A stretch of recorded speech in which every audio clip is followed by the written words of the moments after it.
तो आज मेरे को जो है और एक जियो लगा हाथ को, GO memo number 1367/MC/2024 dated 18/10/2024।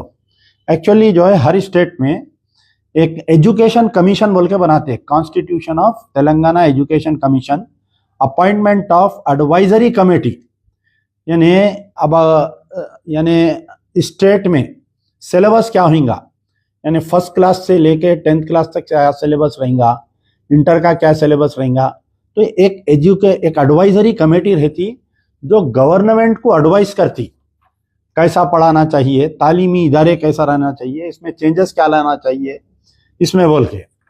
तो जो जियो की सब्जेक्ट है मैं पढ़ के आपको सुना रहा हूँ। Higher education department, constitution of Telangana education commission, appointment of advisory committee, orders issued dated 18/10/2024. In the reference first and third cited above, government constituted Telangana Education Commission. Sri Akunuri Murali, IAS retired, has been appointed as the chairperson of the commission, and other 3 persons appointed as the member of the commission. The government hereby appoint the following member as the advisory committee for the Telangana Education Commission, Hyderabad, to provide expertise guidance, गौर करिए, to provide expertise guidance and comprehensive support on the policy making and serve as a think tank in the field of education.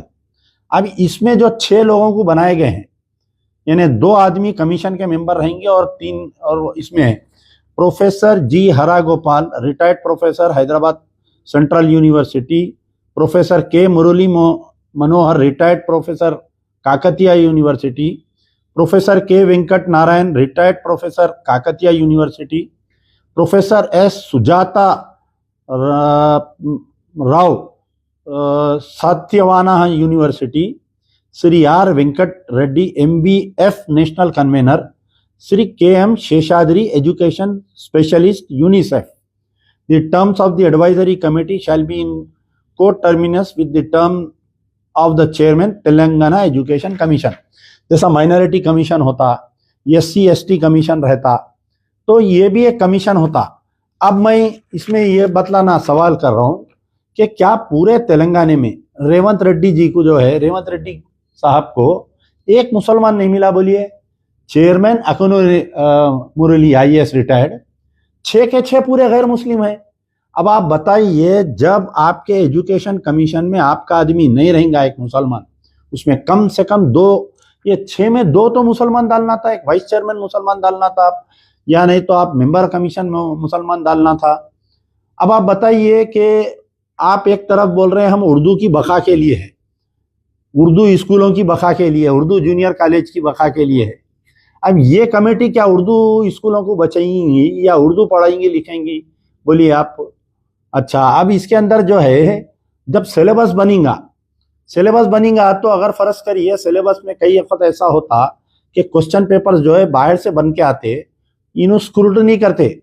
अगर कोई question में इस्लाम के ताल्लुक से, कुरान के ताल्लुक से या सरकार दो आलम सल्लल्लाहु अलैहि वसल्लम की शान में अगर कोई गुस्ताखी का सिलेबस आ गया, तो ये 6 आदमी + 1 ये कमीशन ये बता सकते क्या? बोलिए, इसमें एक मुसलमान क्यों नहीं है?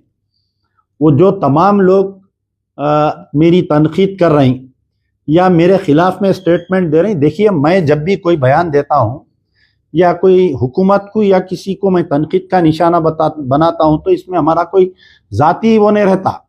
जब हम BRS के दौर में हम उनकी नुक्ताचीनी करते थे तो कांग्रेस वाले खुश होते थे, BRS वाले हमको बोलते थे कि इन कांग्रेस से मिले हुए हैं बोल के.